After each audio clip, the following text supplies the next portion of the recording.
Bien, vamos a hablar sobre las reformas constitucionales aprobadas recientemente por el Congreso y que están relacionadas, Paola, por ejemplo, a la bicameralidad, pero que esta arroja además más de 50 cambios en el texto constitucional, como la reelección de parlamentarios. Así es, vamos a saludar a nuestro invitado, que es Alonso Cárdenas, que es politólogo de la Universidad Antonio Ruiz de Montoya. Muy buenas noches, bienvenido a Diálogo Abierto. Yo quisiera preguntarle con el tema de la bicameralidad, porque el Poder Judicial ha admitido a trámite la demanda de amparo contra la reelección de congresistas y ese tema, ¿no?, que ha sido bien cuestionado, que va con, algunos dicen, contra la Constitución y que consideran pues que va a ser más de lo mismo. ¿Qué le parece a usted? Bueno, muy buenas noches y muchísimas gracias por la invitación. Este asunto de la bicameralidad, yo creo que es una reforma, un cambio constitucional positivo, pero una cosa es el qué y otra cosa es el cómo, ¿no?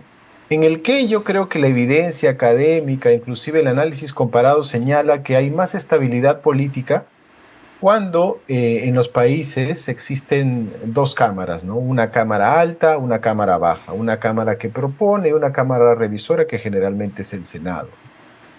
Pero aquí vienen los problemas, ¿no? El cómo se ha logrado esto, ¿no?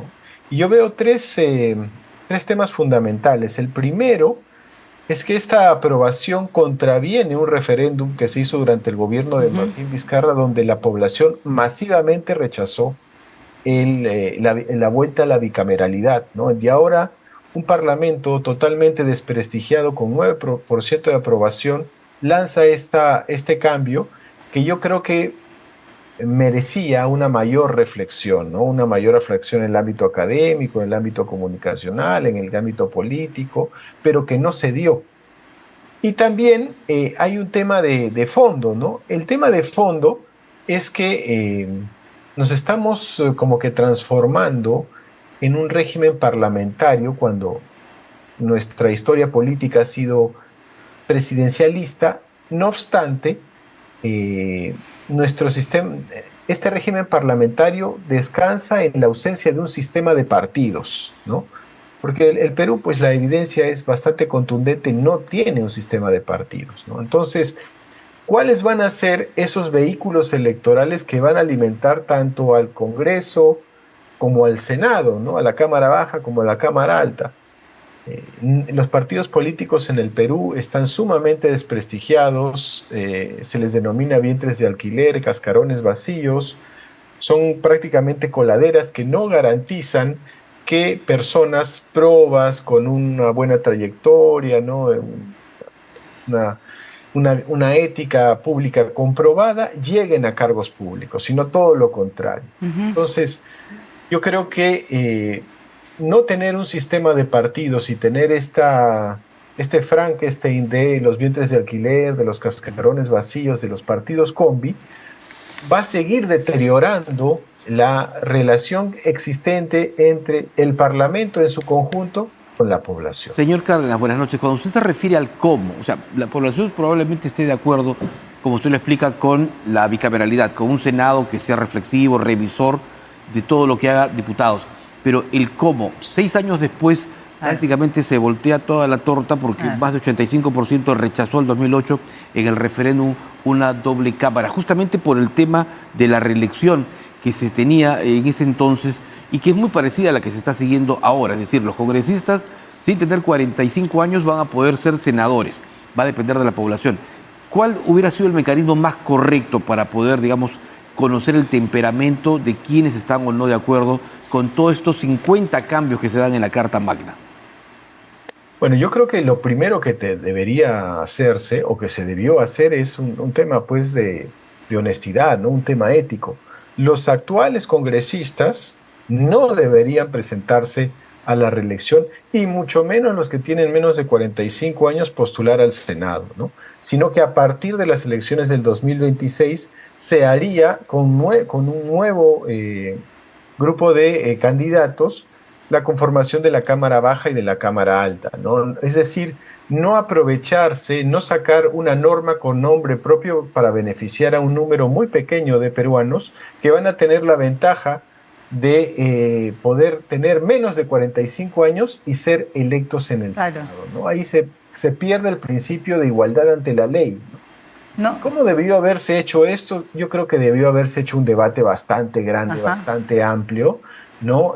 Donde hubieran intervenido académicos, inclusive expertos internacionales, todo un proceso de reflexión a nivel descentralizado, ¿no? Porque no estamos hablando de cambios menores, estamos hablando Claro. casi de una asamblea semiconstituyente, porque se han modificado entre gallos y medianoche 50 artículos que definitivamente van a afectar pues la vida, ¿no?, de la ciudadanía en su conjunto. No, claro, y además muchos lo podrían entender como una falta de respeto a lo que opinaron en su momento los demás. Hace solo 6 años. No, o sea, han pasado 6 años, pero así decidió la población en su momento, que no quería tener 2 cámaras. Entonces, ellos están haciendo lo que les da la gana para para estar presentes cuando la gente no los quiere. Peor aún, que están pasando por su peor momento de popularidad.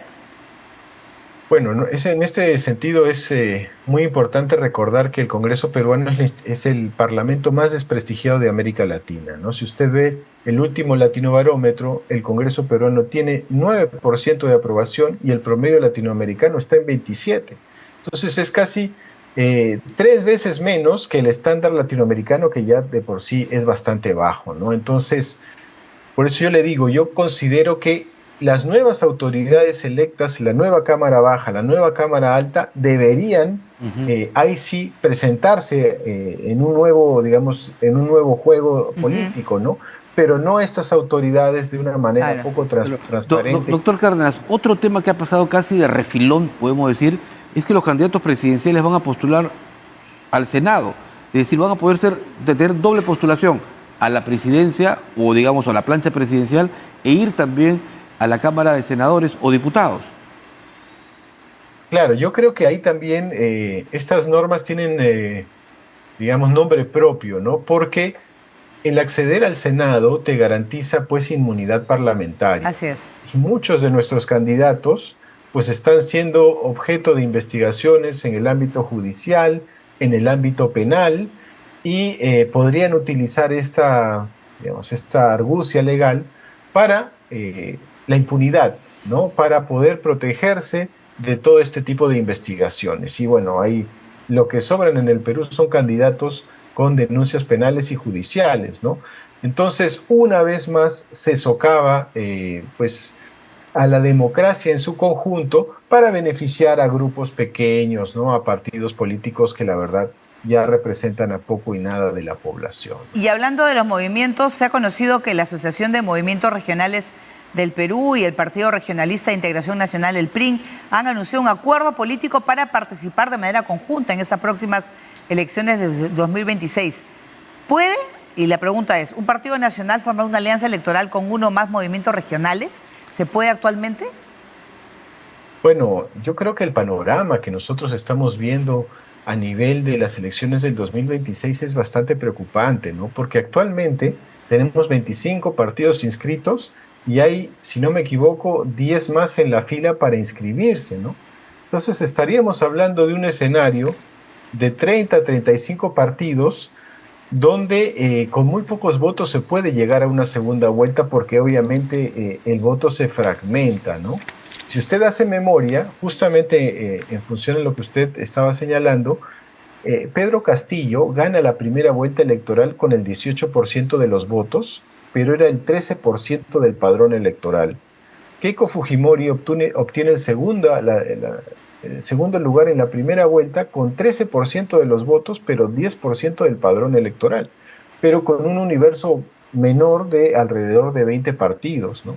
Entonces acá podríamos estar en un escenario donde con 8, 9, 7% los candidatos puedan presentarse, llegar a la segunda vuelta, ¿no? Lo que sería pues un escenario donde la legitimidad y la representatividad de los contendientes de la segunda vuelta se verá bastante mellado. Y si a eso le suman un parlamento bicameral contra la voluntad popular, pues estamos ante un escenario de enorme inestabilidad política, ¿no? Hay otro tema también que empieza a generar controversia y es esta aprobación en la Comisión de Constitución para que prescriban los delitos de lesa humanidad. Esto tendría aparentemente también un nombre propio. Claro. Bueno, como casi todas las normas que se está sacando últimamente en el Perú, ¿no? Con nombre y apellido, ¿no? Así es. Pero esto ya se ensayó en los 90, recordemos, ¿no? Con estas amnistías que se hizo al grupo Colina, Ajá. que finalmente después fueron revertidas pues por todos los organismos internacionales de derechos humanos, ¿no? Estas normas que buscan, digamos, proscribir los delitos de lesa humanidad, eso se ha estudiado hasta el cansancio, se ha hecho hasta el cansancio, son contrarias a los compromisos internacionales que ha firmado el Perú, ¿no? Entonces lo que se busca desde mi perspectiva es un espacio, ¿no? Un lapso de impunidad para que estos criminales que han cometido delitos contra la humanidad puedan tener cierto nivel de impunidad avalados por un aparato público que los protege, ¿no? Pero la evidencia contundente del pasado y también del presente nos señala que los delitos de lesa humanidad pues son imprescriptibles y que tarde o temprano toda esa normativa que se está construyendo se va a venir abajo. Esa ley de amnistía, ¿por qué dice que ha sido señalada como inconstitucional o no lo es? Bueno, recordaremos que en el año, en los 90, a finales de los 90, se hizo una ley para que los destacamentos del Grupo Colina tuvieran beneficios de una amnistía, ¿no? Pero esa ley, cuando cayó el gobierno de Fujimori, fue declarada pues inconstitucional porque vulneraba los acuerdos y los tratados internacionales que había suscrito el Perú en materia de derechos humanos, ¿no? Básicamente el convenio de San José, ¿no? El pacto de San José. Así que bueno, pues esta norma apunta a lo mismo y pues va a seguir tarde o temprano la misma suerte que aquella que se hizo en los años 90, ¿no? Ahora, claro, probablemente el Congreso, y lo más probable es que lo apruebe, ¿no? Que apruebe esta norma. Pero ¿se podría recurrir al Tribunal Constitucional o presentar una demanda ya ante organismos internacionales quienes se oponen a esta norma? Bueno, se tiene que seguir los canales regulares, ¿no? Para llegar a las instancias internacionales primero hay que agotar la vía interna, ¿no? Entonces esto se tendría que dirimir en el Tribunal Constitucional, pero bueno, el Tribunal Constitucional pues últimamente ha tenido algunas actuaciones polémicas. Esto se apelaría a un tribunal supranacional donde pues la situación es clarísima, ¿no? Señalando que este tipo de iniciativas vulneran la normativa internacional en materia de derechos humanos, ¿no? O sea, eso es claro. No hay ningún argumento que sostenga que los crímenes de lesa humanidad pueden prescribir, ¿no? Claro, pero estamos hablando de no solamente del, como sabemos, líder del Partido Fuerza Popular. Hay más, hay policías, hay personas involucradas. Por ejemplo, en el caso hay esterilizaciones forzadas, todo lo que sucedió en la década de los 90, ¿no? Y otros casos más. No, o sea, tampoco no son tantos los que se podrían beneficiar, ¿o sí? Bueno, pero recordemos que las violaciones a los derechos humanos en el Perú no son exclusivas del régimen de Fujimori, ¿no? También han sucedido situaciones contrarias a los derechos humanos en fechas recientes, ¿no? Que también están empantanadas, pero que tarde o temprano van a llegar pues a tribunales internacionales o a tribunales nacionales que van a decir que efectivamente en el Perú se han cometido y se cometieron violaciones a los derechos humanos. Pero tendría que haber sentencia a eso, ¿no? Para poder pasar a una instancia supranacional. Como ¿no es así? Digo, primero se tienen que agotar las instancias nacionales internas okay. y luego ir a espacios internacionales. Perfecto. Muchísimas gracias, don Alonso Cárdenas, politólogo de la Universidad Antonio Ruiz de Montoya. Muy gentil por su apreciación. Muchísimas gracias a ustedes por la invitación y muy buenas noches. Muy bien, vamos a hacer una pausa en el programa y vamos a hablar de salud. Yo creo que es muy importante hablar de la enfermedad renal crónica, que lamentablemente Suele ser muy común, ¿no? El día del riñón va a ser nuestro tema de debate y sobre todo conocer cómo tenemos que cuidar. ¿Cómo cuidarlo exactamente? La pieza humana, porque realmente la situación es cada vez más difícil para quienes se enfrentan a este problema. Así es, vamos a hablar con el doctor Mario Encinas Arana, expresidente de la Sociedad Peruana de Nefrología y también médico nefrólogo que nos va a poder dar muchas informaciones. Con eso y más volvemos.